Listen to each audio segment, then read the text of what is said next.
Hello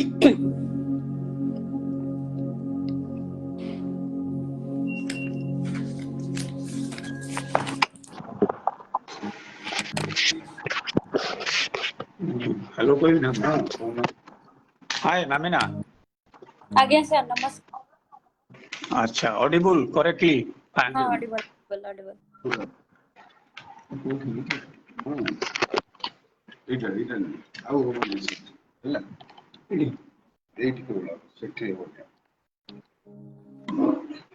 hello नहीं आज्ञा कान ठीक लगे सु एक गोटे टिके लागिनी ଆପଣଙ୍କ ମୁହଁଟା ଦେଖାଯାଉଛି ସ୍କ୍ରିନ୍ ଟା। हेलो ଏଇଠି ଚାହାନ୍ତୁ ମୁହଁଟା ଏଇଠି ଶୁଣନ୍ତୁ ରଖ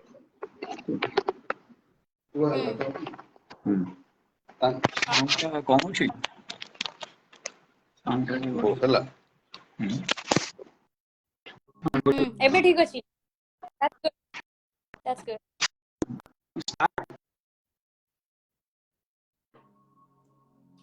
ଆପଣ ଏମିତି ଶୁଣନ୍ତୁ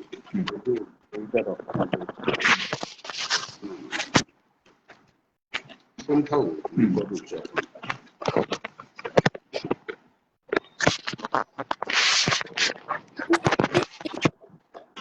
ବହି ଗୁଡା ଦରକାର ଦେଖିବା ପାଇଁ କେମିତି କାଢିବି ବହି ଆଉ ତାହେଲେ ଅଲଗା ଜିନିଷ ବଡ ଡିକ୍ସନାରୀ ଟା ନେଇ ଆସେ ମୁଁ କରୁଛି ବହି ଡିକ୍ସନାରୀ ଗୋଟେ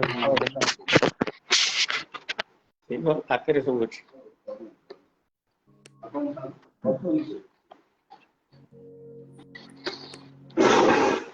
ଆପଣ ମୋ କଥା यस ओके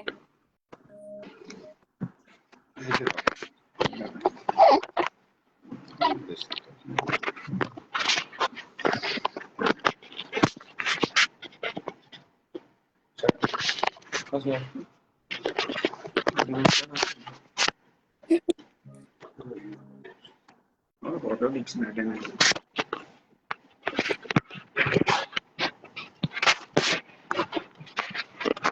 डिक्शनरी टा अच्छी है ऐसे ଯାହାହେଲେ ବି kasi जो या तो क्या है और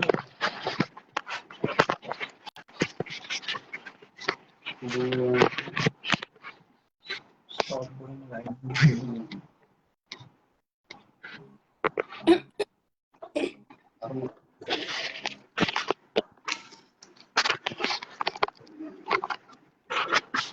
ହେଲା ଆଉ ଟିକେ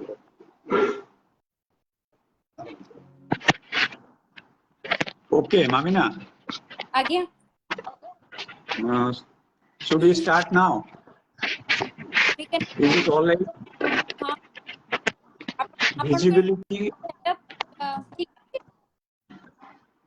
hello ହଁ ଠିକ ଅଛି सब ठीक अछि हाँ हाँ ଆଉ you got all the materials ଆପଣଙ୍କୁ ଯାହା ବି ଦରକାର ଥିଲା ସବୁ ଅଛି ଆପଣଙ୍କ ପାଖରେ କୋଉଠି ହଁ ହଉନି କି okay ma'am just hold on for a while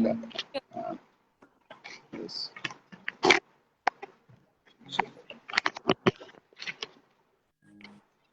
ହେଲା ଆପଣ ଏଠି ଶୁଣାଯାଉଛି ସେଠି କେମିତି ଶୁଣାଯିବ ମତେ ଶୁଣାଯିବନି ତାମାନେ କାମ କରୁନି हेलो आज्ञा शुभुची ଏଇଟା हाँ ଆସୁନି ଠିକ मते सुबुची किंतु वीडियो टा टिके नॉट वेरी क्लियर अछि अच्छा वन सेकंड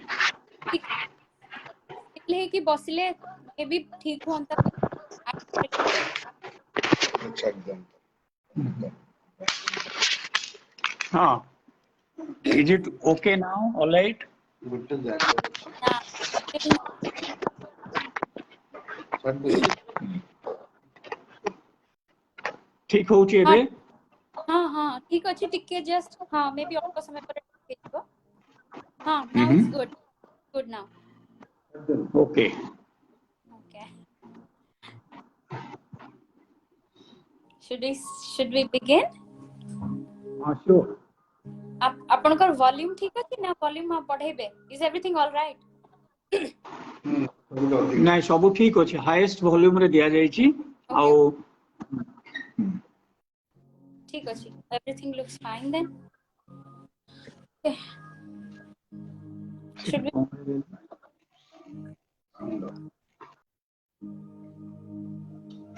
ଟିକେ କମ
What happened? Are you ready?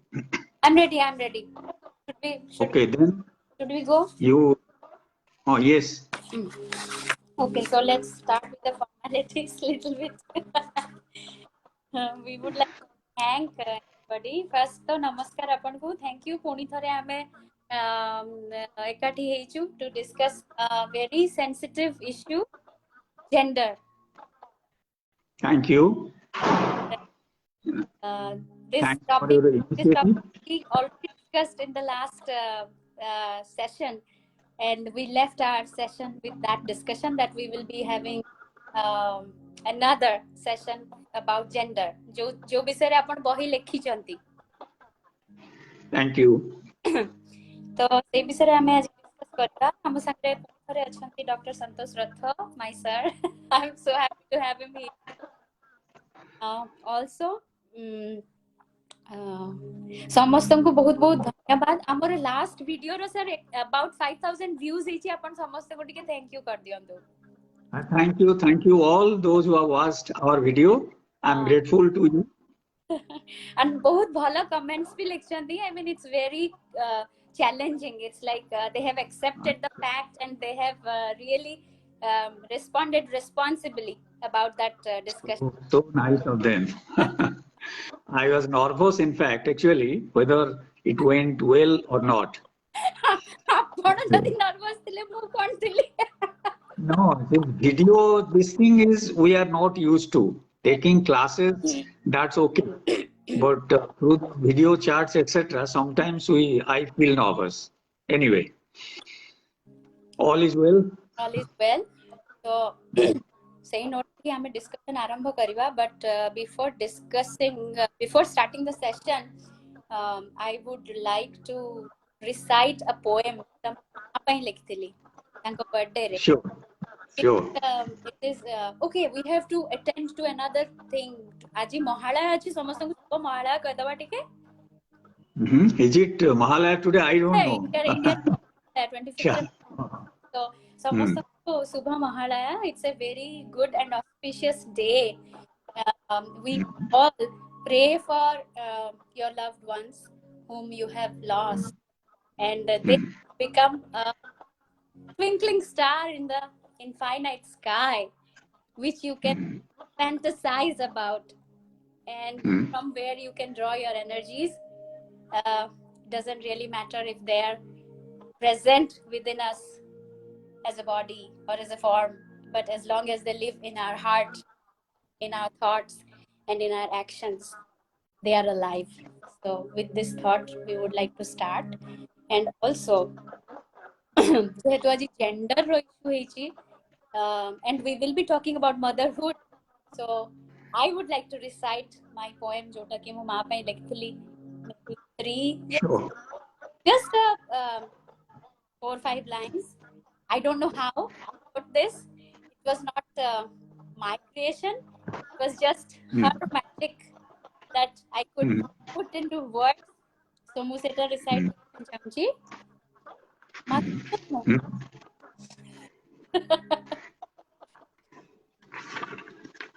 ଆସିବ ଆସ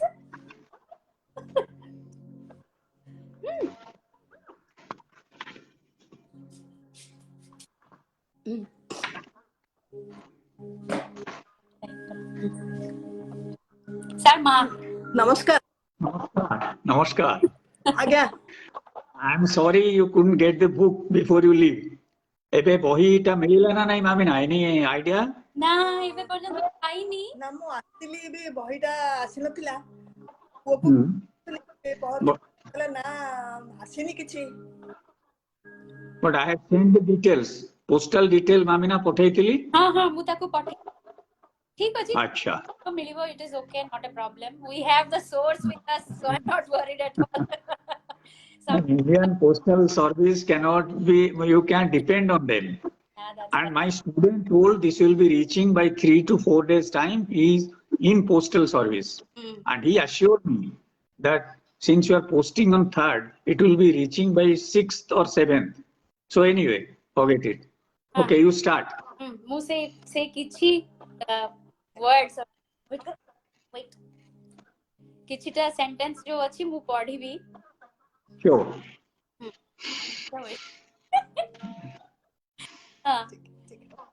So which So nice to see your mother here. I am so Okay. So it actually, it's not only for my mom, it's dedicated to motherhood, maybe Mother Earth, maybe any form of mother, any form of so just make it vast, because we are talking about a very vast topic today. So which goes like ma tume jagatar simahina sagar, eta odia re achi. So oh yes, that is a nice song in a film, I think. Odia film. Yes. But I don't want to translate to English because that is my mother tongue, and I could relate. I could feel the emotions with those words. Sure. So I cannot translate that in English. Ma tume jagatar simahina sagar, तुमे ही पहाड़ पर्वत, तुमे ही धैर्य, तुमे ही क्षमा, तुमे आमर दुनिया, तुमे ही तुमे ही साहस, तुमे ही आमर साहा भरोसा, माँ तुमे जगतर So nice that you remember the poem.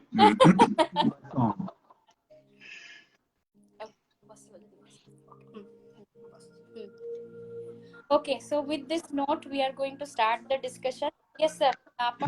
Karantu, please. Good morning to all of you here, and we'll be discussing gender.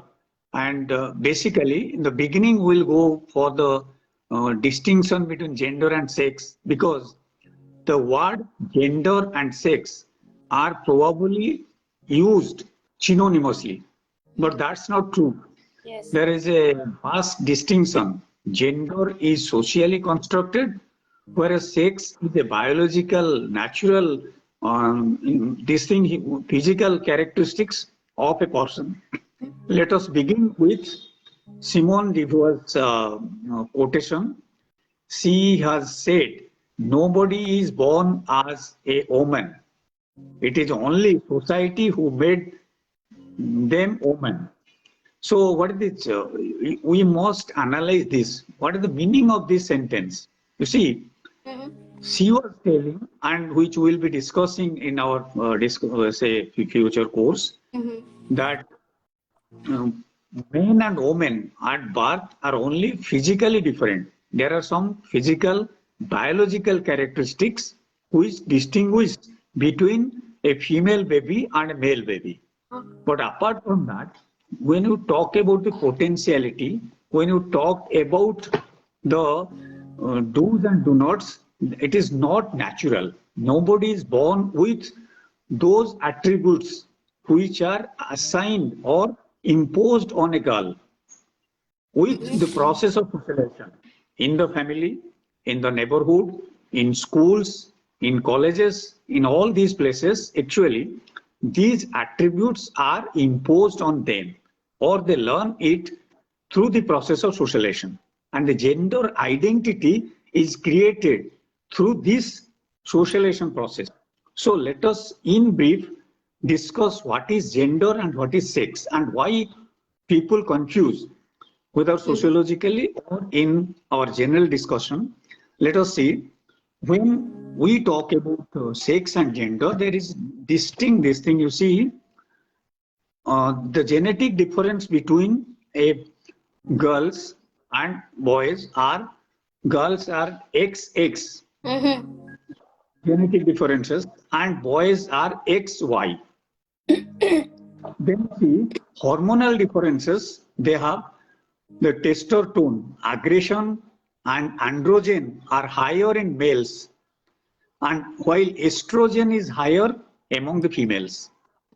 And gonad difference, ovaries and testicles, you find among the girls and boys. Then genital differences, boys have penis and these girls have clitoris. Then you find there are reproductive differences also. That is, women are loaded with reproductive capability by nature. And the fundamental differences you find, actually, muscular differences, women are physically weaker, as we presume, than men. And brain function, women are more verbal, more expressive, and men are action oriented. And then you find style, women more diplomatic, men are more direct. That is presumed in the society. You may agree or disagree. Then you find affection, women are more sympathetic and affectionate, men are more straight and task oriented. Then, so these are some of the physical and natural differences, but gender, slowly and gradually, it's constructed in a society, in a family background, and in the neighborhood. So let us begin here with how gender is a social construct. It is not natural, and these cultural and social attributes are actually inherited while living in the society, in the schools, in the colleges. So in this sense, first of all, we have to counter which earlier the Freudian psychoanalytic school said, that anatomy is destiny. And because anatomically a girl from the childhood feels that she is a castrated male, she has to suffer throughout her life because of these anatomical deficiencies. And then it is then also in the second sex that has been countered by Simone de Beauvoir, that this, and it has nothing to do with physical differences. Doesn't mean women cannot be engineers, cannot be doctors, cannot be teachers, etc. So the way the segregation started in the family and in the society, that we'll be discussing in brief. Then you see clearly it is found that the biological theorists, like those who have conducted, say, many ethnographical studies, they point out that a woman, a girl child, cannot forget her sex throughout her life. From the birth, she feels that she is castrated and she has to suffer. Then, during puberty, she undergoes psychological and physical trauma also, that something is ruptured, I have to die, I am bleeding, etc. Then again, when she is married and she is actually pregnant, there is also psychological and physical traumas and uncomfortable these things she faces. Then she gives birth to a child, she breastfeeding, etc. starts. Then that is a time when she feels she cannot go out, she is different from men, and she has to confine herself to the home, confined to the four walls of the house. Then also, again, after the childbirth, then during the menopause period, again, she feels I am just a hopeless this thing. I have no utility for the society and family. So, in that way, biological theorists point out, like Mudrock, etc., that a woman can never forget her sex, and this is biologically, say, linked to her from birth to death. And psychoanalytic school always criticizes that women are born to support the men, and they should not try to equate themselves with men. Similarly, we find Rousseau and these thinkers, they have also pointed out, even Plato and Aristotle in the Greek philosophy and Greek mythology, they have also said women should not be given actually the equal place. They are only supposed to give birth, childbearing, child rearing is their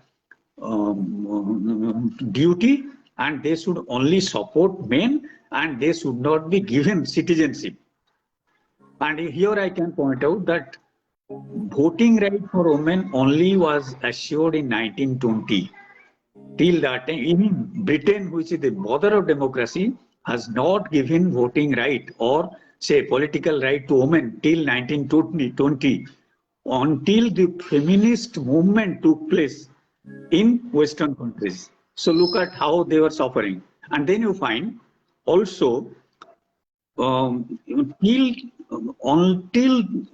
there was feminist movement all over the world, they are being treated as something to be, they are dependent, they are to be dominated, they are to be subjected by men, and partly because of patriarchy, which actually reflects that the patriarchy is something which is based on the domination of the male, and the eldest male in the family, he is actually to control the family property, and women do not have share in the family property, and they are treated as, say, in the natal home, they are treated like the father feels I am say God, I am only preparing and gardening the neighbors for the neighbor's house.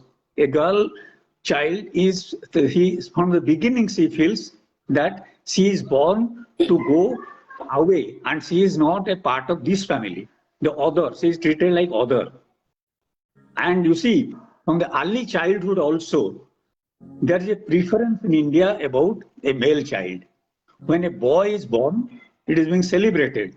And when a girl child is born, they feel it is doomed, because they have to take care of the girl, and in future she will be going and staying in others' family.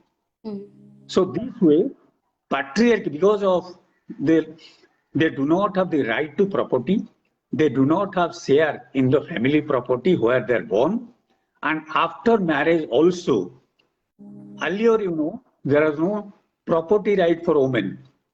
Thankfully, after independence in India, we have given 1955, 1956.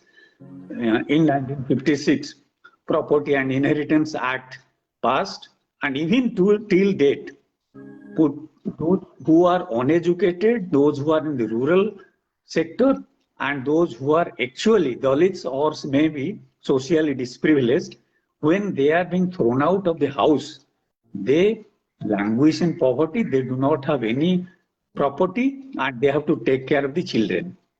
Then again, you see, there are certain tasks. So, gender from the family, you see, when the boy is there is a difference between the brother and sister. Brothers are encouraged to be, say, strong, macho type, and they shouldn't cry. But the girl from the beginning is being trained to be feminine, to have tolerance, not to cry louder, not to, even there is a difference in food. Girls are not given high nutrition food because there will be a problem, they will grow faster, and if they become heavy or they become, say, somehow fat, then there will be difficulty of finding a boy for them. And again, you see, there are n number of cases when girls used to get married in between the days of examinations for matriculation or whatever. If they find a suitable boy, they are even compelled to marry early. And not career is not important for them. Parents do not actually promote girls. I am talking about general cases, not actually higher middle class or upper class girls. There you find actually the girl child is like, say, it is a what do you call waiting list purpose of education. They are only educated until a good groom is found for them. And the father always feels, if I get her more educated, then I am spending more money on her, and then again I have to spend money for dowry. So why should I promote her? And generally, girls were asked to go for art subjects. Boys will be promoted to go to engineering, medical, etc. Girls are basically, earlier we find in the profession of nursing, because they are trained to take care of the family, elders, and also the siblings, those who are junior to them. The girl even is not asked to go to school. She has to drop out at an early age to take care of the siblings, those who are younger to her. And in case of poverty, generally, the girl has to take care of the children at home, and the mother and father will be going to work outside. So nowhere we find in our society, even in the Western society, we will be finding also there is a preference for, say, promoting male child, and males are dominated, a dominating type, and women are asked to be submissive, and they have to take a supportive role. In this sense, we will find in simple terms, gender is a difference between man and woman. Gender is an analytical category, and it is socially constructed. How it is socially constructed? You find differences, only the biological differences is not much. Physically, in the tribal world, women used to work hard. They used to draw water miles away from that. They used to work in the mining. Women even they are used to do grazing, etc. So, and during harvesting and sowing of the seeds, you find women are also equally working in agriculture. In this sense, biologically, there is nothing to do with actually these attributes of masculine or feminine. And when you find in different societies that praying, hunting, and male are breadwinners, and women's work, the work of a mother or a girl child is never being recognized. It is unpaid labor. And you find, so in this sense, always you find male used to say that I am actually responsible for bringing you up, or I am responsible for feeding you. What is your utility?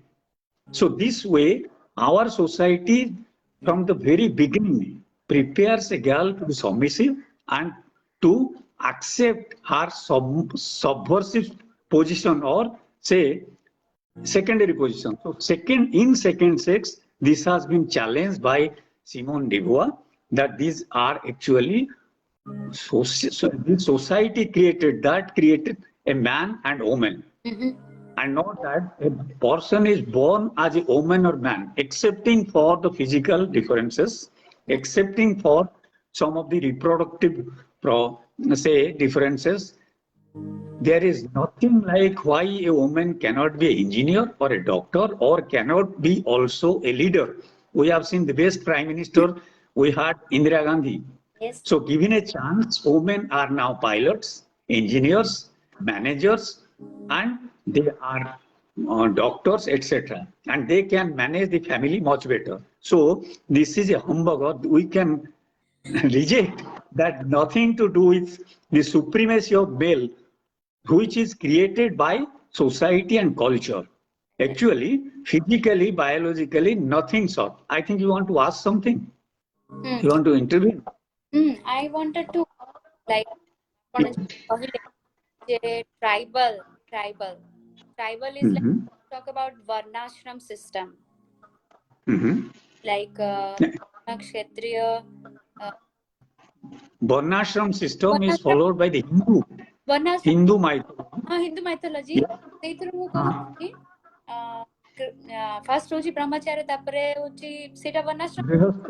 Grihastha, then Vanaprastha, and then Sannyasa. Seta to life divided into 25 years of every 25 years your life and your responsibilities are changing. Your growth, your contribution to family, society, or whatever it is. Now, ମୁଁ କହୁଛି जो caste system ଯଦି ଆପଣ କହୁଛନ୍ତି ଯେ tribal like class ଯଦି କୁହାଯାଉଛି, ଆମେ ବି ଦେଖିଛୁ ଗାଁରେ ଯେତେବେଳେ ଚାଷ ହୁଏ କି ଯେତେବେଳେ ମାନେ ସେଇ starting of the year ଯେତେବେଳେ ସବୁ ଜମି ଖୋଳା ହୁଏ ତାପରେ ହୁଏ, ତ ଆମେ ଦେଖିଛୁ men women both equally they do the job. ଛୁଆକୁ ସେମାନେ ଛୁଆ ବି ଯଦି ଥିବ ତାକୁ ବାନ୍ଧିକି ନା they work. So there is no distinction. ଆପଣ ଯେମିତି କହିଲେ tribal କିଛି distinction ନାହିଁ, but as we grow from step up from tribal to a different class, like education,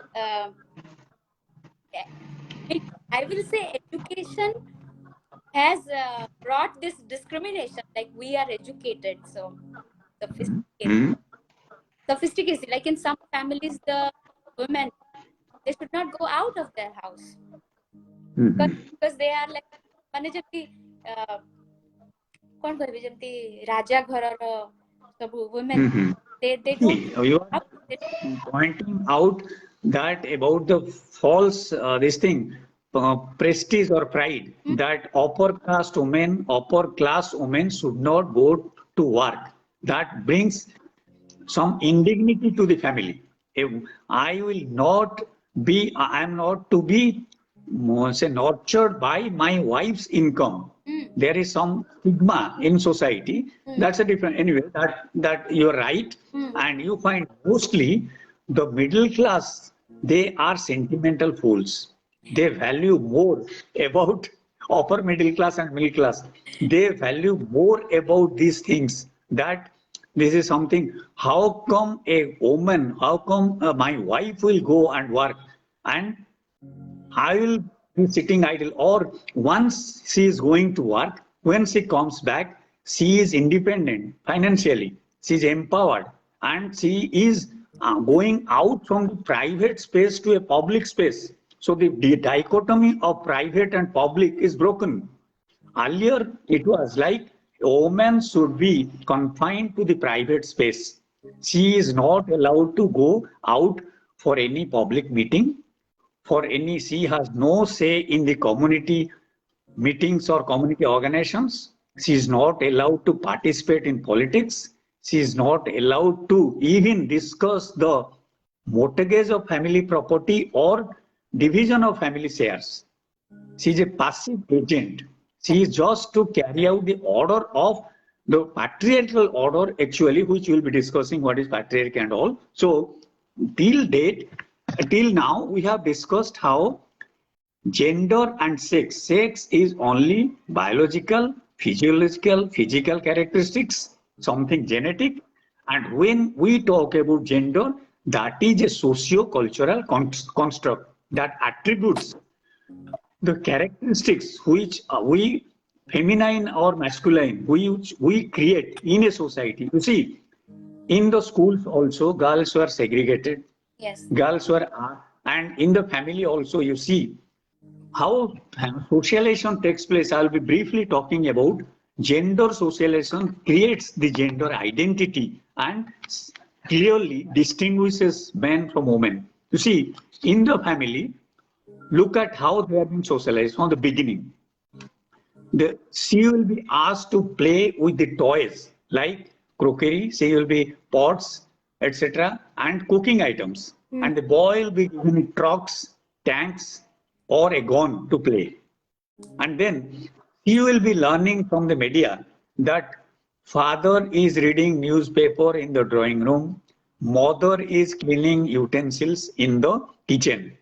So from the beginning, she has seen that the distinction or the division of labor you find, father goes out and work, and from the beginning a child, when they play, a girl or a boy, the boy will be going out with a bag and the girl will be preparing, say something, say for a meal. That is from the early childhood when she is 3 or 4. She learns that actually I am destined to cook, take care of the sick, take care of the parents, and take care of the aged people. And the boy will go out and earn from the family. So this is imbibed within a child from the very beginning. Say at the age of 3 or 4, the boy and girl, they learn that they are different. And this gender identity is created through gender socialization. You see how it takes place. Dress, you look at dress. So it They are starts given. from the home. It starts from home. It starts from family. Yes, yes. And the girl child is given pink dresses, frocks. The boy child is given macho, something which is gaudy dresses. Girl child will be asked to be submissive, not to cry louder, not to laugh louder, etc. Not to laugh louder, especially. Even yes, laughing louder is something unacceptable in a family. You are to be prepared to be a good housewife. If you shout, if you cry louder, it is not accepted. There are some sort of, say, socializing processes made. The mother creates a girl that you must know how to cook, you must know how to clean utensils, you must know how to clean the floor. The boy is never asked to do such things. The boy, if intentionally or unintentionally cleaning the utensils, she will be asked to my category. Are you this type of this thing are being given to them? So you find, I'll briefly say again before we start that actually sex and gender distinctions I have told you. Sex refers to the biological and physiological characteristics that define men and women. It also includes genetic differences.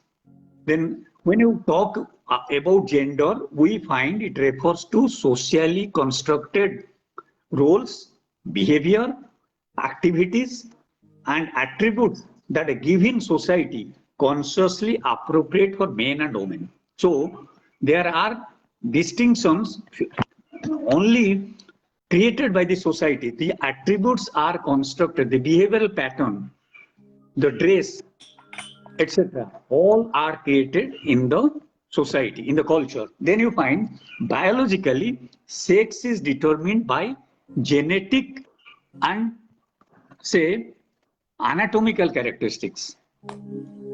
And you find gender is an acquired identity. He acquires while living in the family or in the society or in the schools and in the colleges. And it changes over time. Gender identity changes. In the early childhood, something, and you see, sex is fixed. That is natural. That cannot change.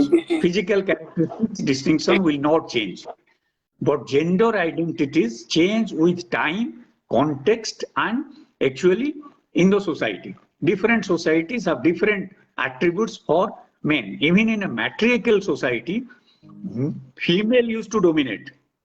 Male, there are many tribal societies in the world where we find In fact, women are actually the proprietor of the family properties, and they take care of the family and society, and they attend actually meetings, etc. There is no private public dichotomy in tribal societies or in some of the societies which are matriarchal in nature in some of the tribal systems.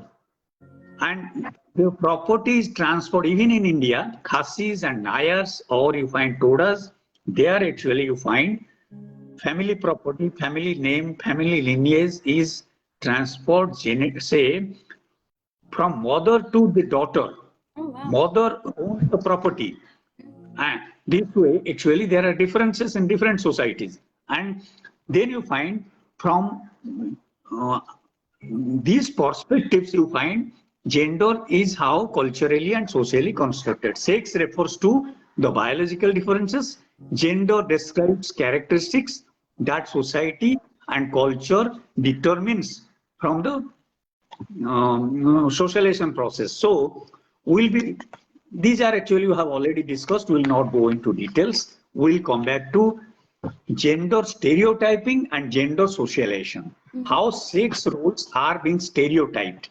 The roles which are being given by the society, you find the expectation of society, expectation of a family is actually stereotyped through culture and social processes. You find actually that some prescription, even in some religions, you find in most of the religions, the priest or these pujas, etc., will be done by the male. Yes. Females were never being priests, and in the funeral ceremony, or in any cases, they are actually male dominate. Say, female only during Shraddha, during say any Homa or Yajna, you find they have to sit, women have to participate as ornamental pieces. They will cook, but they cannot actually, in the Yajna, etc., they cannot be the presiding officer or they cannot preside. Then, nowhere you find women are priests. Nowhere you find women are allowed to give Mukhagni or say the ritual and rites. And you find also in religion, women are asked in Muslim Islam religion, you find they have to have parda and cover their head from top head to their toe. They have to cover their body. Even among the Hindus, you find after marriage, they have to cover their head. They have to say sari clad, which must cover the entire part of their body. It's not actually prescribed for the boys. They can be half naked. They can sit anywhere. Women is asked how to sit, how to eat, how to behave. Everything is decided by this male-dominated society. So gender stereotyping, that something is prescribed, you do's and do nots. You cannot do this. Then you see, when there is poverty or menstruation, a girl is treated as impure. Yes. She has to be segregated. She cannot mix with the other people in the family or in the society. And mostly, even after the childbirth for some days, she is treated impure. Yes. This is not for the male. So, instead of treating is in a hygienic way or in a say health as a matter of health and hygiene, they treat it as purity and impurity. Woman has to suffer impurity once in a month during the menstruation period. So look at the stigma attached to this. Yes. How they are being treated impure.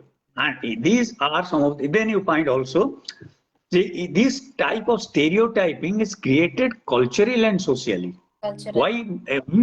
If women today can go and attend office during menstruation with some protection, etc., why not it was given to them? And nowhere you find the king is a woman earlier, until there was a rebel in England. Only the eldest male, genetically the eldest male will inherit the property, inherit the family name, will be the proprietor of the family, etc. And nowhere women were being given such responsibilities and such type of, say, the karta of a family is a male. So all these things are not natural. What I mean to say, this is all actually social. Society and culture creates these taboos, do's and do nots, these segregations. The girls should be segregated. Girls should be asked to play something different. Boys should be playing football, etc. The girls should be playing something different. So these are all created by society, and gender stereotyping, that feminine and masculine traits are actually imposed on boys and girls from the birth, say, in the family, in the society, in the schools, and in the colleges. Whether it is sports, whether it is games, etc. That was the earlier conception of a man and woman, which over the period are changing. So, this gender stereotyping is a product of gender socialization. That is being socialized to be caring, to be submissive, to be protective, etc. And all other these things are created by them. This is manipulated by the male-dominated society. They manipulate actually the gender socialization, and you find actually, say, verbal uses. You can see the not only the mass media but the school textbooks and other things. And in mythology, you find a woman is called a prostitute, bestia, when she sleeps with other male. But such type of galis or such type of this thing, derogatory statements or derogatory words are not used for a male. No. Have you ever seen? This is, and woman suffers all type of humiliations if she has extramarital relationship with somebody. But this is a proud privilege of a male if he can sleep with many women. Rather, he is being, in some places, he is being honored that this fellow mard hai. Such type of uses you find in the public also. So that is actually the socio-cultural environment, the ambience in which girls and boys are being segregated. Words are used like kulota, besya. These things are not used for men. This is for a woman. And after widowhood, she is not allowed to participate in any cultural festival because seeing her face will be something bringing, say, discomfort or some sort of thing mongol for the family. And in India also you find in the say Vedic period, women were treated equal with men. They participate with yajnas, they were allowed to read, they were allowed to participate in public functions. You find Gargi, Maitreyi, Arundhati, etc. They are all, say, Pandits, they are all well versed in mythology and they participate with Vasishtha. Arundhati was sitting with Vasishtha in Yagya and all. So during Vedic period, women were treated equally with men. This is only with the growth of civilization, with the introduction of private property and the introduction of patriarchy. Actually, this thing has deteriorated. In the primitive society, in the tribal systems, men, women equally participate in all activities. Men used to plow, women used to sow seeds, men used to, say, do some activities, women used to help them in weaving, in tailoring, in all these things. Women are part of the production process. But slowly and gradually, with the introduction of private property, when property was male inherited, women didn't have share. So with the introduction of private property and patriarchy, this came together according to Marxist scholars. So immediately after the primitive society, when society entered into a feudal stage, when property, either in a primitive society, property was owned by the community and there is no private property. The whole grazing land, the whole mango trees, the water sources are commonly being shared. Nobody can own. Individually, nobody has the ownership. The community ownership of land, community ownership of the water resources, ei noi, ei ga, this mango trees, that all belong to the community. They can enjoy but cannot sell, mortgage, or they can use for private purposes. So with the introduction of this is my property, then women also become a property or a commodity. I will take care of my wife. So say immediately after the decline of the primitive economic system or primitive social system, you find when property inheritance is denied to women, they property became a private ownership, private this thing. Then actually, when women are denied to have private property and male used to protect going outside earning and taking care of the family property, they used to dominate.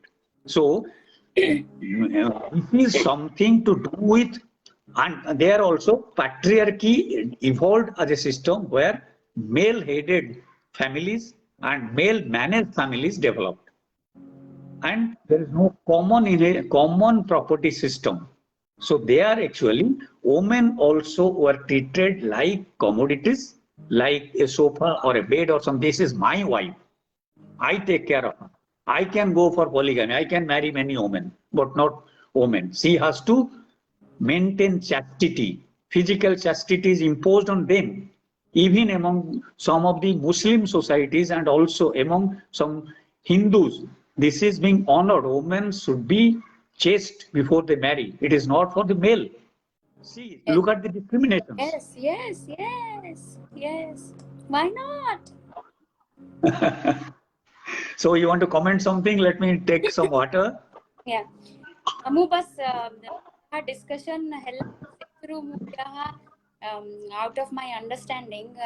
What I was thinking is like it is not a mixture, gender. Is gender a mixture of sociology and psychology? ନା ମୁଁ ପଚାରିବାକୁ ଚାହୁଁଛି ଯେ is Yes. gender is a mixture of social and psychology? See, it is a mixture of both. What you call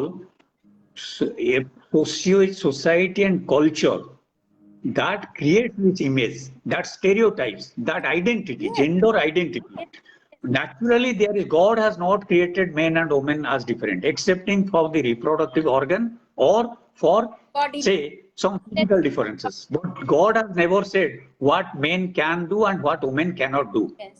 This is nowhere actually we find.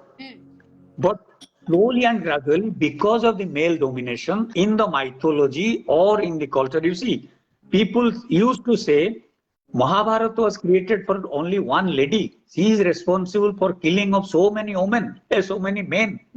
For Draupadi's honor. Nowhere people blame Yudhishthira or say Duryodhana. They blame Draupadi. Similarly, for Sita, Ramayana is created because of Sita. Sita is responsible for that, to preserve or to protect the chastity and this thing of Sita. Rama has to kill the entire Asura community, which you can say a tribe in Lanka. And male are not sexually even. Why Sita will accompany Rama to the forest? Why can't she stay back? She has to be a pativrata. She has to suffer along with Rama. Why? If Rama is so much devoted to his father, at the cost of the kingdom, at the cost of the families, he renounced because to idealize his image. But why Sita should suffer? Sita is not a part of his promise. Why did Dasarath actually had a promise and sent Rama, and then why Rama should Sita is bound to accompany almost, though we used to listen that Sita voluntarily accompanied, but is it voluntary? Is any woman voluntarily committing sati? She is being compelled, forced. Yes, She is being tied to the fire. Yes. I was about to talk that. Padmavati Padmavati, I don't know. I felt like it's like a social. Padmavat movie re jo dekhi chi Johar. Yes. It is a social compulsion. तारो इच्छा थिला, she wanted to do for her husband. That does not all of the village is going to do that, and it to save their village. Ultimately तो किसी हेला नहीं ना. You see, there are conquests from 300 AD to 500 AD. India has been subjected to so many conquests, and then Muslim rule, etc. During that time, to protect the most vandalized, most suffering elements were the women and children. Yes. Women are raped, women are captured, taken as sex slaves, children were murdered to just show this thing of the country that no future generation can dare to fight with us. We'll kill the children, will indignify the race by raping their women. Even in Bangladesh war, in 20th century, you find also massive rape and plunder has taken place, and women were subjected to such humiliation by Pakistan army. Whenever there is a war, even in Ukraine war, you must be seeing here Ukraine and Russia. The worst victim is the woman. They're raped, they're indignified, etc. And mass rape, not a single man. So you see, these are the things. Culture, religion also creates that women should not do this, should not do that. Women should be widow, women should be sati, women should not be priest, women should not take such food. Food is also, certain food is denied to women. Even after widow, she is not allowed to take non-veg. She has to use a white sari. She has to project herself as the most suffering, etc. She has no future. So these are actually religion, culture, education. Education also treats men are good in mathematics. Is it true? Girls are not good in mathematics. If given tuition, why not a girl? If now they are good engineers, good managers, good doctors, why not? Earlier the conception was even in education, in the schools, in the colleges, we are being told girls are good in literature, in poetry, in drama, in dance, but not in mathematics and science. Yes. It's a misconception. Yes. So see. Yes, it is. And then media. See media. Devi. How come we have Shakuntala Devi? She's a mathematician. Hello? We have Shakuntala. She's a mathematician. Yes. Yeah. Mathematician. Panini also a grammarian. You find those people. Even you see Arundhati and Maitreyi, Gargi, they are all excellent in their field. Yeah. So not that. And then mass media and communication. How films project a woman? Yeah. The boy is aggressive, a young man. Yeah. Amitabh Bachchan, yes. Aggression, yes. macho. But how you find women are treated in films, yeah. in media, and in the advertisement? Yeah. Woman's face is being used for a razor blade. Is she using a razor blade? Yeah.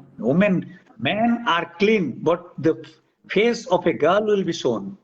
Yeah. In advertisement, you see women are treated like a commodity.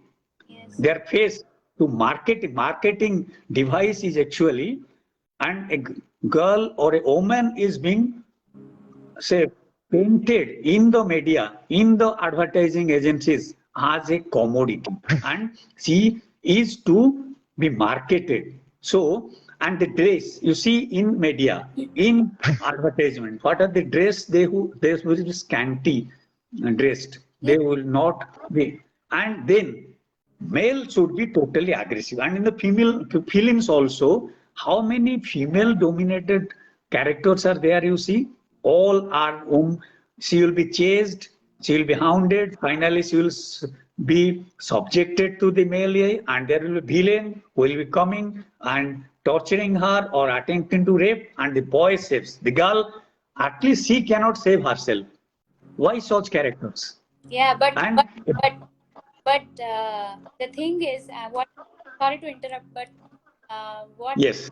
I have observed lately, not but it is like history re women ro jo role achi seta kebi movies sei upre movies kebi heini. The first movie that I saw was really how do you say, patriarchal. Manikarnika. Manikarnika. Rani. Are you talking about Manikarnika? Manikarnika Jhansi ki Rani. Yes, Jhansi ki Rani. Yeah. Hmm. बेसी movie देखनी जोथिरे की women रो role in society देखा जाइबो as a brave girl, like who is contributing to the society. Say type of movies epe porchanta bhi I think they have they are ready to bring it to the public. Very few films are nowadays, because of the sensitivity of men are also growing. Mind you, we'll come back to the next this thing on feminism. And in feminism, we'll be discussing what is actually feminism and how men can also be a part of the feminist movement. Yes. It is not, feminism doesn't mean domination of female over male. No. It is actually equal right, Yes. equity, social justice, Yes. and women are equal partners. Yes. Not, it is vice versa that women should be dominating. So we have finished our early discussion on gender and sex. I think it is all clear, and Yes, yes. all of you, those who are participating, can get it. Now we will come back to feminism. Feminism. What is feminism and how feminist movement took place and how things are changing in the world and all over the world through this movement. And now at least women are in a position, there are forums where they can fight, they can be treated equal, etc. So I will be in this section, we'll discuss about feminism and what is feminism and how feminist movement have been successful in creating awareness among men also, that women should not be relegated to a position of subservience. Given the encouragement, they have the potential, they can support the family, they can bring extra income, they can also be productive for the society, and this society can gain a lot if women are given chances. So, and you see all over the world how female those who have come to the top, whether Sirimabu Bandar Naik, whether Indira Gandhi, whether you find in Germany, in France, or in even in Britain, Margaret Thatcher was one of the very strong ladies who was the prime minister of this thing. And you find today also in US, you find women are actually in the control of administration and politics. Vice President, we have an Indian born this Kamala thing. Harris, yes. Yes, Kamala Harris. So we are now actually coming to the discussion on second this thing, what is feminism? And how feminist movement has been successful, or how this has helped in creating social justice, in creating equity, and also though we have not achieved in fully, but even then attempts are being made to create such kind of sentiment, sensibility, empathy among men, that women are not inferior in any sphere. So that we are discussing now. What is feminism? Feminism is actually the advocacy of social equality.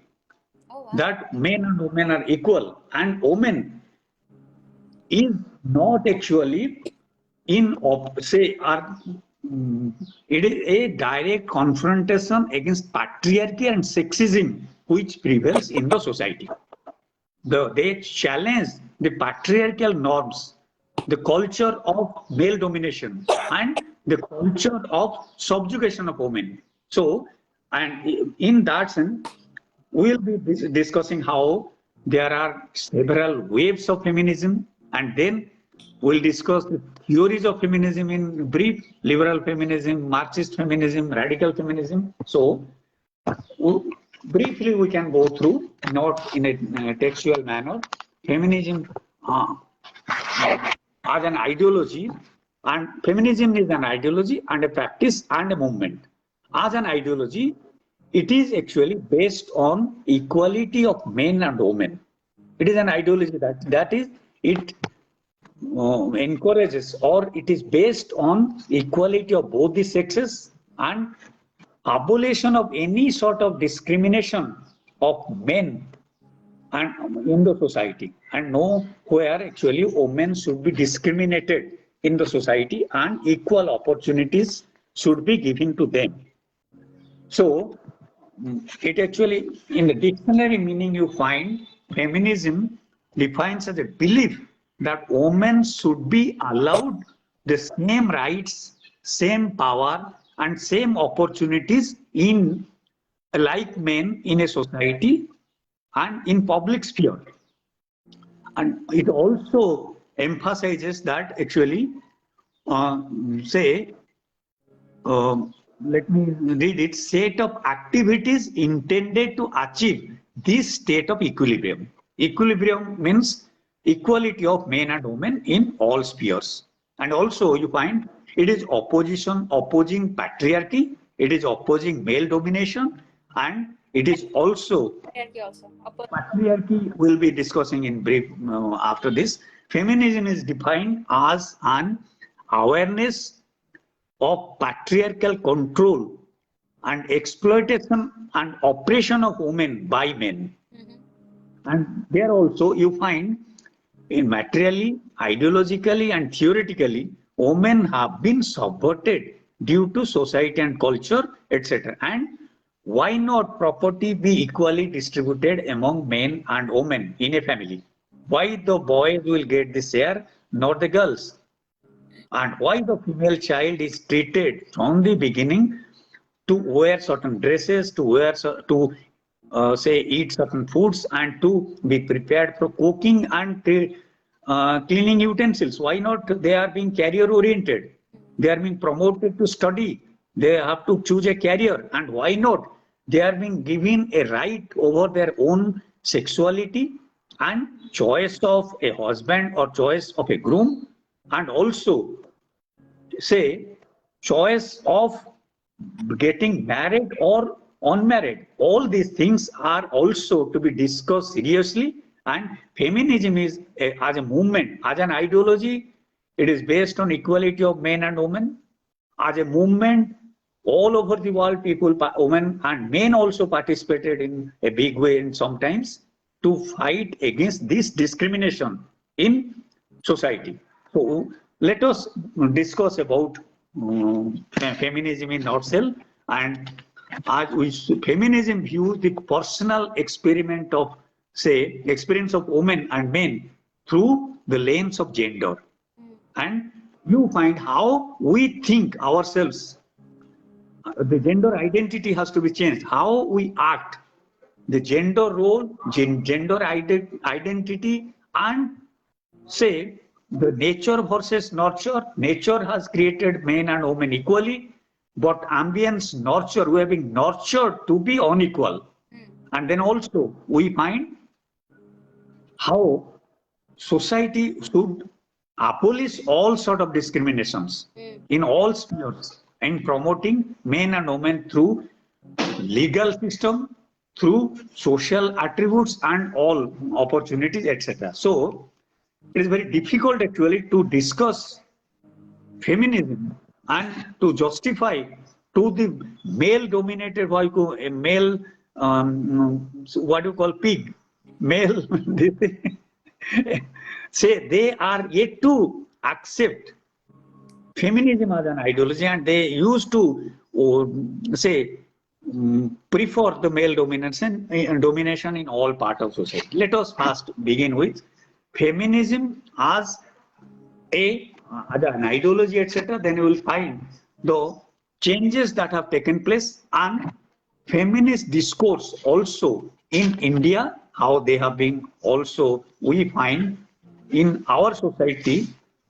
Our mythology has never said men and women are different, or men and women to be treated differentially. Our great sage Manu has also said the honor of a family rests with the female, and where the female is worshipped, actually that family is the best family.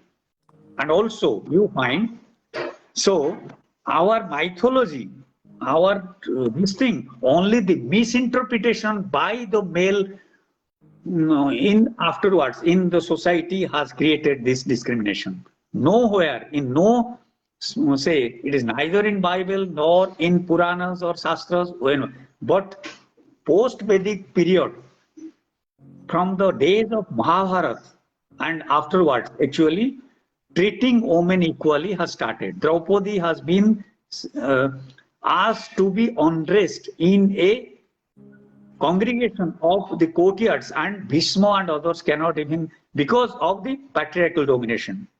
But till that time, till mythological days, till Vedic period, this sort of things never happened. I have to say something. Yes. Just ଆପଣ ଯେମିତି କହିଲେ କି feminism ଆଉ I'm just forgetting. କହିଲେ ଯେ feminism is like is defined as equality of men and women, so no discrimination. Yes. So ideologically, theoretically, feminine. Yes. ଯେହେତୁ ମହାଭାରତ ପଢିଛି, ଦ୍ରୌପଦୀଙ୍କ ପଢିଛି, ତ Krishna was instrumental. Krishna was instrumental to help. Yes. So he supported feminism. He supported. Yes, actually, Krishna was a supporter of feminism. At one point, he's a supporter, but at another point, he flirted with 16,000 gopis, and he left him, and he didn't marry Radha. Why? If Radha was devoted to him, why didn't he marry Radha? Why Rukmini? And then he had a number of wives, Satyabhama, Rukmini, etc. So at one, there are many, what do you see, dichotomies or say diabolical approach in our mythologies. Yes.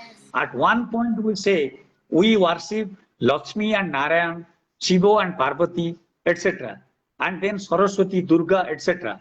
Symbol of feminism. But at another point, again, we say, Manu in the second stanza or etc. also said, women should not be given importance, should not be given independence. He is to be controlled in the family by the father, and then by, you see, after marriage, she has to depend on her husband, and in case the husband dies, actually she should be protected by the son, and not, nowhere she is given a independent position. And look at Tulsidas. He said, woman and a beast to be beaten, the more, and a drum. Woman, a drum, and a Sudra. And a beast should be beaten. The more you beat, the better sound comes up. So Tulsidas, maybe in his frustration, has told this, woman to be beaten, to be treated like a beast, woman like a drum. More you beat, the better sound comes. So look at the dichotomies and look at the diabolical approach. Gote jagare se kouchanti je nai Radha Krishna. But what was this position of Radha? She is a dejected lover. Then you see, in all these things, once we find they are being honored, respected, and at the other point you find in other explanations they are being treated in a very discriminatory manner. So we have lot of this thing in our mythology. Controversial. In our mythology, double standards. Double standards. One, if Mahabharata, you see Draupadi, etc., are being worshipped, or why not Bhishma, Drona, etc. Even Dhritarashtra couldn't protect her dignity. Yes. Why Krishna has to come in? Yeah. Why not? The Kulamodhu should be disrespected, disrobed. Where it is written in the mythology? Nowhere. Right. Vedas never said it. So that is actually because of the male domination after Vedic period. During the period of Mahabharata and subsequently, the position of women declined. And even when you find actually during the medieval period, that is the worst part for the women. The Parda system was introduced. They are not asked to go out. Sati Pratha was introduced. And all these things, with the social and cultural milieu was totally dominated by male, and women have no space. And there actually started the public and private dichotomy. Private places are, this is actually political. Yes. There is nothing like private and political, private and public. I also want This is, to add something here. yes, It is also yes. religion. It is Mhm. religion. କାହିଁକି ନା ଯେତେବେଳେ ଦୁବାଇରେ ଥିଲୁ Hmm. ସେତେବେଳେ ମୁଁ ଦେଖିଛି ଯେ ଯେମିତି ଇଣ୍ଡିଆରେ women had a different status, Hmm. but Dubai, Saudi Arabia, Mhm. I mean, their life is so restricted. Mhm. So restricted. They cannot step out from the house without their husband, father, not even brother. I don't think so. They can go out with them. So You see, hijab it was has become a big issue for this thing, women. Yeah. In India, now there is a fight. Women are not allowed in the class. The girls are not allowed to use hijab. Yeah. So what is to it? If a girl wants to wear something, why do debar her from the class? That's right. Yes. Especially women in Muslim community are less educated and less empowered. So instead of fighting for the issues like hijab, Yeah. how to be dressed, why not forget? There will be a time when women will rebel, like in Iran now taking place. Yeah. A woman was murdered because she was not properly using her robe or that hijab. And now there is a movement in Iran. You must be watching in TV and newspaper these days. Yeah. So peripheral issues become dominant because of the patriarchal dominance. Mhm. Peripheral issues like dress, like food, etc., like public. You see, most of the women, the Muslim countries do not allow women to watch cricket, to dance, No. or to participate in any entertainment programs in TV or elsewhere. And if they are in public, they have to cover their head. Yes. Even in spite of the political empowerment in India by the upper middle class or upper class, you see, Mehbooba Mufti has to cover her head. She cannot come out from, even in the public meetings, she has to cover her head. Why? Why such discrimination? No, not for Sheikh Abdullah. So these things are actually inbuilt in our system by the culture and society and religion. These are mainly actually not allowed. So we'll discuss briefly about the feminist movement and how three waves of feminism, say early wave, say 1960s, when actually it is not feminism which started in 20th century or late 19th century. There are attempts from the 15th century onwards, from the days of, you see, even in India, Bhakti movement or say Buddhist in a way also encouraged education of women. Though initially Buddhism opposed women this thing, but later on they accepted women in their Sangha. They allowed women to be educated along with men. So attempts have been made since ancient times and maybe all over the world from 15th and 16th century, from the days of Vinasha, etc., to actually fight for justice for women. But in the middle of 20th century, later part of 19th century and early part of 20th century, we find there's a resurgence of women movement, feminist movement for fighting against discrimination, etc. And the first wave of feminism was for the political rights, that women should be allowed to participate in politics. They should be allowed to vote for the suffrage. They are not allowed to vote in elections. They are not allowed to contest elections. And they do not have any space in politics. So in 1950s and 60s, the first wave of feminism actually was intended to establish the right of women for participating in politics. Universal suffrage. Women are allowed to vote, allowed to participate in political debates, allowed to contest.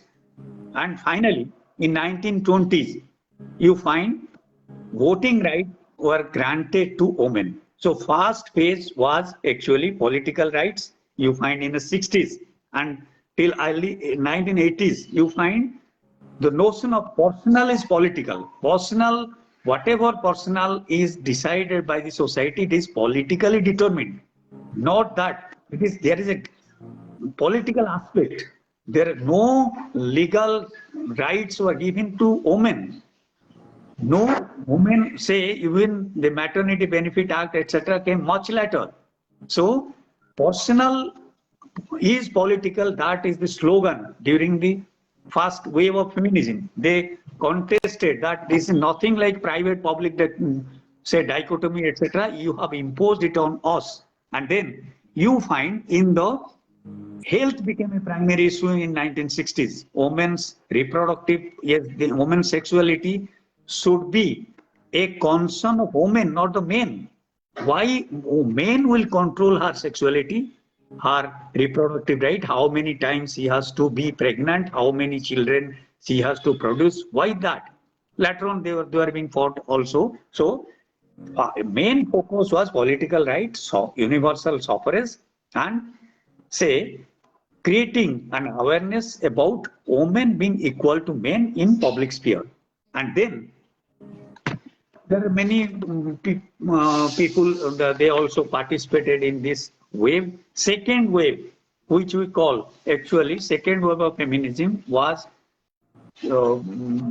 challenging actually the what do you call, they once they achieved universal suffrage, second phase was actually about the phase of radical feminism came when there is a movement for actually abolishing all sort of not only the discrimination but also say this against patriarchy, against male domination, and against all sort of discrimination in women. So first phase was for suffrage, second phase was a revision of this, and again it will be challenging the notion of this. I'll be just reading few things in just one moment. The wave of feminism, wave of feminism, and how it is being grouped to liberal feminism, radical feminism, etc. Then we'll be discussing. And there are theories of feminism. When you say feminist theories, refer to a broad system of ideas which is based on the principles that women are equal and need to be given the same rights and opportunities as men in every sphere of life. And it can also be described as a system of ideas which seek to challenge traditional concept of gender and related concepts of femininity. So, in this sense, we will be briefly discussing liberal feminism. There are three waves. First wave was liberal feminism. Second wave was radical feminism. We will be coming to socialistic feminism and Marxist feminism. You see, the first person was Engels, who introduced the term patriarchy. And patriarchy and private property is responsible for actually domination of women by men. And Engels and other Marxist scholars were say they are fascinated to call women as a class of sufferers, exploited class. That is not right in the sense. Really, truly, women are not they cannot be categorized as a single entity. There are many, you see, upper class, middle class, then upper caste, then you find racial distinction, black feminism and white feminism, that are they're different. Dalit feminism, the Dalit women are doubly being disadvantaged. First, as a Dalit, secondly, as a woman. Dalit men also exploit Dalit women, and as a Dalit in society also they are being discriminated. So, categorizing all women into one class is a erroneous thing. It is wrong to say women belong to one category, one class. You see, there are also white women, they have different prerogatives and they have different perceptions. Then middle class women, lower class women or working class women, and white women. So initially, white women dominated the feminist movement, and there is no, in India, feminism was unheard. It is women movement. We have never actually heard about feminism as a term in Indian context. We find women movement. We find actually women movement prior to independence, women movement after independence. Due to, I'm distracting a little from that one. Actually, in Mahatma Gandhi is responsible for en masse involvement of women from all classes, all sections, all race and all caste. Wow. Irrespective of caste, creed or religion, women participated in a big way in salt satyagraha to independent movement. Thanks to Gandhi, who is probably responsible for empowering women politically and allowing them that there is no discrimination in between men and women. In his ashram, men and women both participated in all this work, welfare activities or movement activities. So you find liberal feminism is actually based on the liberal democratic principles of America, that no non-interference of men or non-interference of the political system in the right of women. So this should be actually fighting not only for adult suffrage and all, then also you find there are many protagonists of liberal feminists like Mary Wollstonecraft, then Harriet Taylor, etc. And there are two groups like conservative liberals, and there are also another liberal feminist values. Then you find there is the main concern of liberal feminism was actually establishing liberal feminism called the formation of a society in which individual can act as free and responsible agent and be able to live in the life that most suitable for him or herself. Liberal feminism emphasizes on the freedom of choice and equality between the sexes, while pushing for change in more reformist in its agenda and revolutionary, as it does not question the basic roots of inequality and challenge the present sex gender system itself. In fact, liberal in the sense non-interference of the state, non-interference of the patriarchal system in women's right, and allowing them the public platforms and allowing them to vote, etc. So basically, they're not actually challenging the inequality of men and women. Only superfluously they are challenging for the universal suffrage, etc. But radical feminism, on the other hand, challenged patriarchy as a system, which is the root cause of suffering of women. Yes. And you see, to that extent, they did not believe in the institution of marriage and say procreation of children.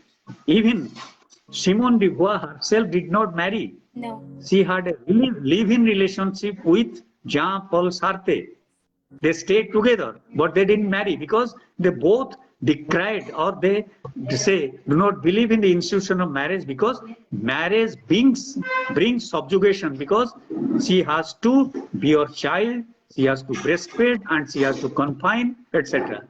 So that was actually another extreme extent of challenging marriage, etc. I think she was she has written existential, where she Yes, both Sartre and where, Simone de Beauvoir where they have believe. talked about desire and free will. Yes, Desire and we have Professor Moitri Chaudhary with us. She is a professor retired now in JNU. She was my contemporary. oh, wow. I am sometimes quoting from her writings here. Wow. I am privileged that she is also watching. Thanks, Moitri and Professor Hemant Joshi from JNU. I was their contemporary. They are here also. I don't know whether I'm rightly or wrongly described.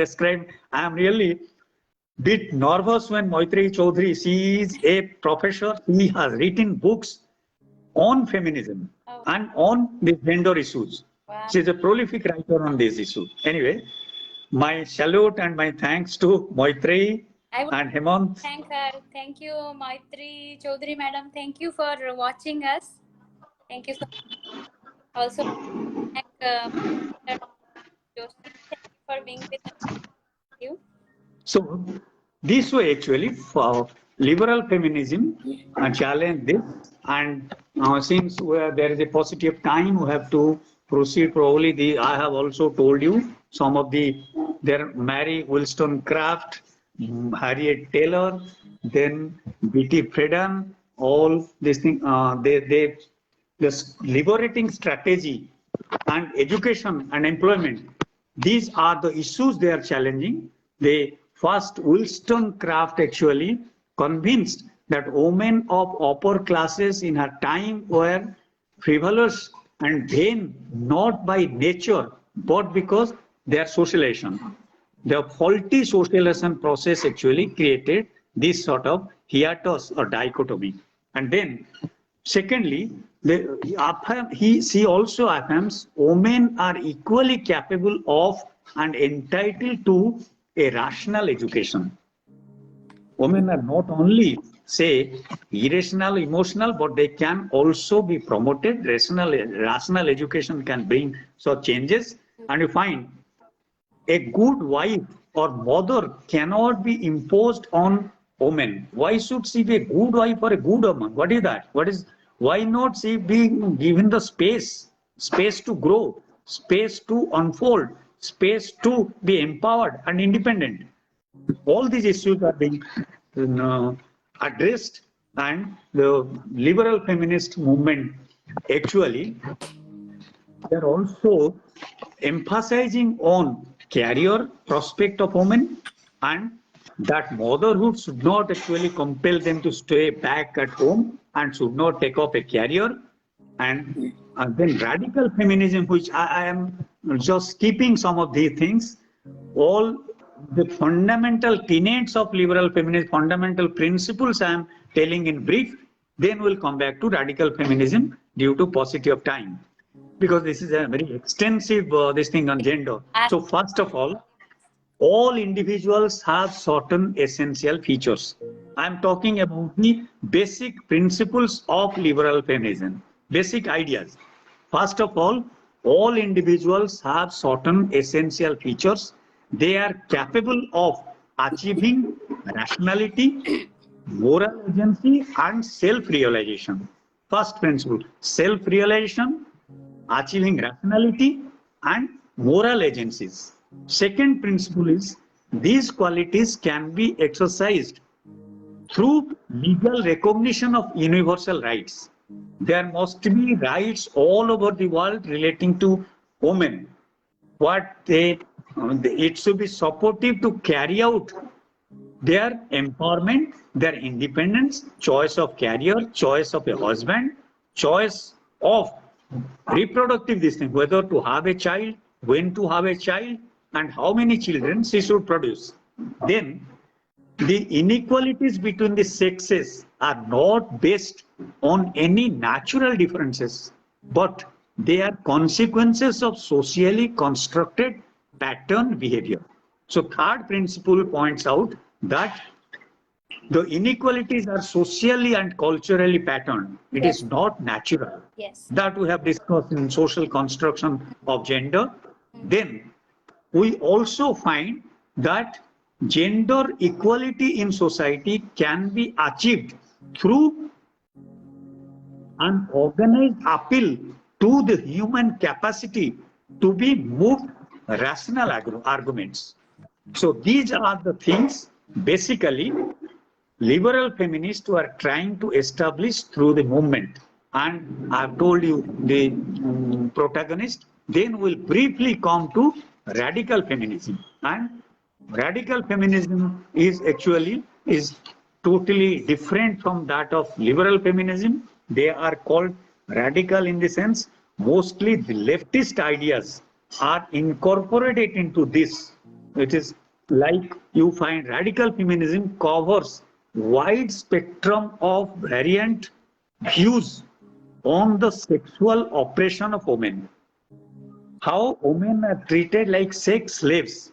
That was the major issue also. And the new concept and terminologies radical feminism has helped to generate, now used liberally by global institutions and governments and policymakers. Words such as gender, patriarchy, and objectification of women might have been familiar to people, but actually these are the things radical feminists are. Women are not to be objectified. They are not objects. And also, you see, patriarchy as a system is responsible for the oppression and suppression and the exploitation of women. They are basically against patriarchy, which liberal feminism never actually challenged patriarchy, or they have not taken seriously inequality of men and women. They are only superfluously challenging for voting rights, for participating in this thing, though the issue was equality, but not in a very vehemently they have been trying for that. Then you find radical feminism also in the late 60s, you find in some college educated middle class women and also the new leftist, Marxism, new leftists became dissatisfied with what they consider to be the conservative demand made on male dominance, which were contrary to the principles of egalitarianism, that is equality of men and women, and also altruism and the organizations. So then you find the term radical refers to the roots and therefore implies going to the roots. Go back to the roots. What is the root? What is the root of exploitation? What is the root of inequality? Where actually it started, whether patriarchy or private property or say our mythology, our literature or family. What are the institutions? What are the agencies that have subordinated or subjugated women throughout the ages? So they wanted to discover and rediscover the roots instead of fighting superfluously for only political rights or suffrage, universal suffrage. Then you find also in it concludes the historically, according to the radical feminist, historically, women were the first oppressed group. It is not the class, it is women. It is not working class, it is women initially, the first group which are being oppressed in the society. And that women's oppression is international, and women's oppression is the hardest form of oppression in the earth, and it has to be eradicated. So, not that it is a class oppression, it is not that a class exploitation, it is exploitation of women, which is found from the beginning of the class society, from say at the end of the say primitive social institution or say tribal institution or food gathering and hunting society. There itself the oppression and exploitation of women started, and they are the worst sufferers and worst. So it is not class exploitation, it is oppression of women is the first this thing in the world. And then also it enormous suffering results for women and women's oppression. It provides conceptual model for understanding all forms of oppression. So if you understand oppression of women, that is the root of all exploitation, then you'll be able to understand all other forms of exploitation in the society. So that is their main hunch. And actually, according to radical feminists, the social structure that most oppress women is called, it is the social structure of patriarchy that is responsible for the oppression of women. And you know, patriarchy actually is the society, is the social institution where men appropriate the wealth, the property, and property and wealth is transferred from male to another male. Say, from one generation to other, only in the male line. Women do not have any right to property, and they keep women subordinated and exploited position because of lack of property of women. Women are helpless.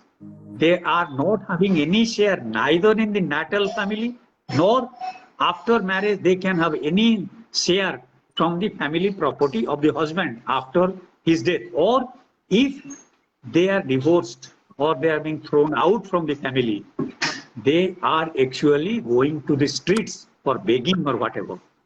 So that was the plight. So instead of looking to political rights, instead of looking to inequality, rather let us go to the root of exploitation of women. Then only we can address the issue. That was the hunch or the concern of the radical feminist. And in the radical feminist challenge patriarchy as a system of oppression. Then sex and class. In this context, they discuss that radical feminists argue that women everywhere share a common oppression and they constitute a class by themselves.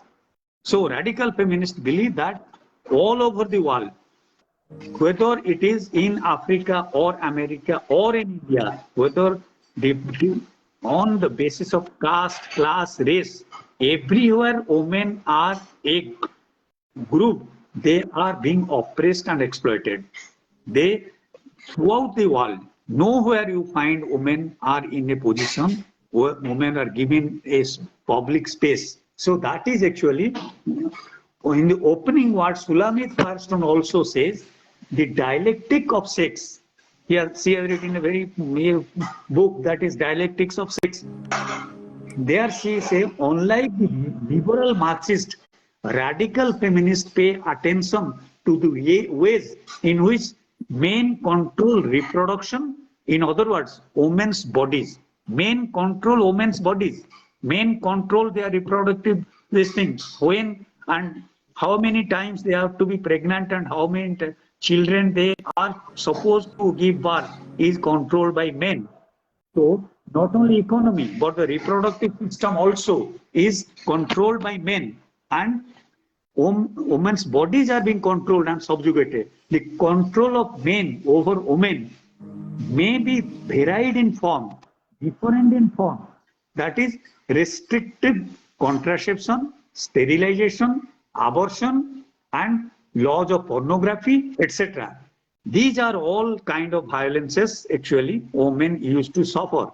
And this deprivation must be fought as a movement all over the world by all groups, not only women but also men. Men who support, who are empathetic, who are actually concerned, sensitized, they also join the group for this movement. That was the challenge. And women's reproduction was also being controlled by men, as we have discussed. I'll not go into the details. Reproductive technologies and also are they are forcing them, and forced motherhood was also a concern. They are, say, patriarchy is responsible for forcing them to become a mother and to have child, sustain the generation after the male, after there should not be a vacuum in the family, and these are all these things which they have been fighting for. And then women and as sexual slaves, they have been used in most of the societies and culture as sexual slaves. A mother, say, not only say, see, women under patriarchy are not only mothers but also sexual slaves. Men are actually, they can force them for sex anytime or any moment. Women do not have any right to protect or any right to say no. It is a hegemony of men. And also, you find in most of the Middle East countries, they are having four wives or maybe more concubines. And even in Mughal era, in the medieval period of history, we find a number of concubines by all the emperors, great emperors. And so they are used as sex slaves. So liberating strategies and also should be evolved to empowered and say give proper this thing space for women. I think we are running short of time. We cannot complete our discussion because gender is such a vast this thing.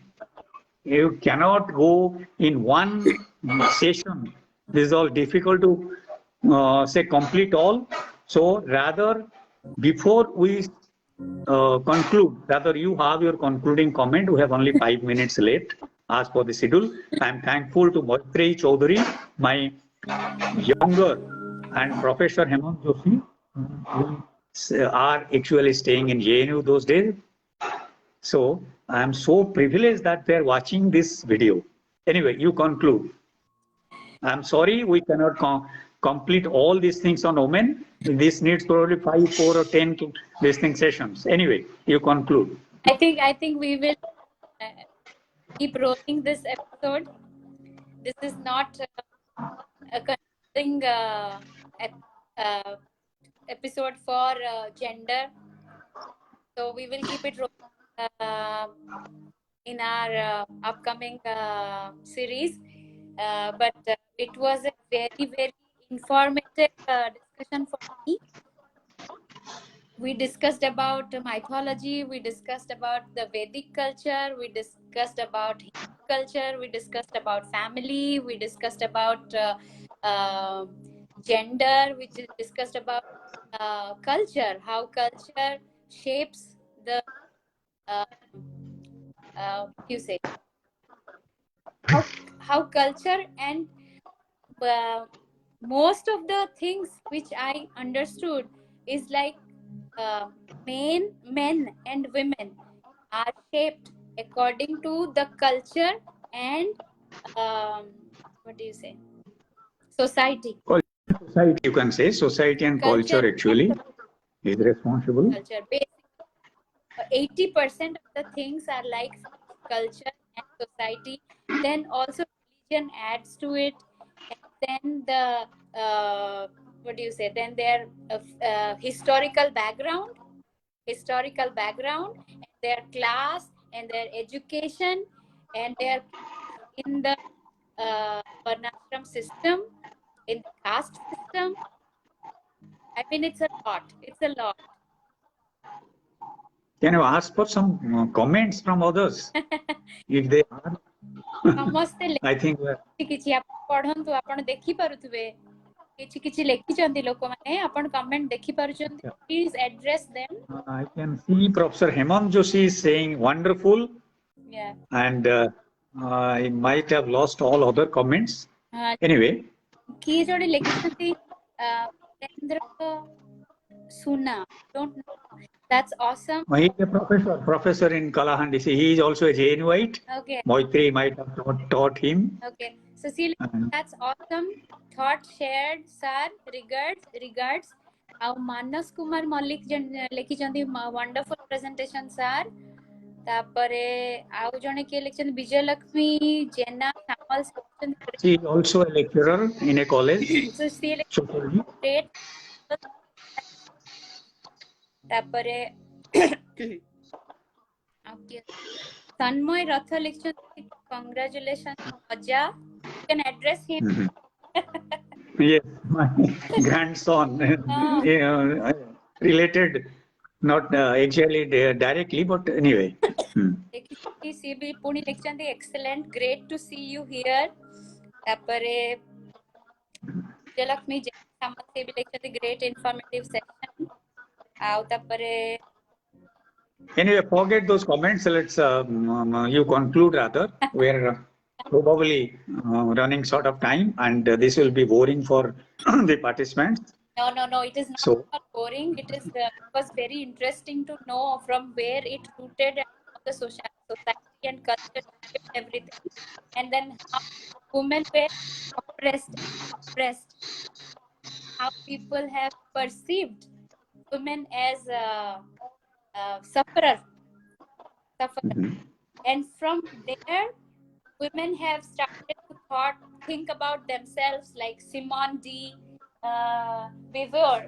Simone de Beauvoir, then I have feminine mystic, Oh my God. and there are a whole lot of books these days She on women, and yes, gender has become a main discourse in academics. Yes. In all the colleges, we have gender as a one paper in the universities, in research institutes. Yeah. They're all over India now. After actually liberalization and globalization, there is a change in this thing attitude, and also feminization of labor. Women are greatly reduced to the labor market, like those are secondary things. They will be called, say, there are front desk, this thing, receptionist. They are actually will be not the glass ceiling effect is also affecting anyway. Yes. So these are the things for which now more and more discussions are being held on gender, Yes. and all the universities, all the colleges have this course.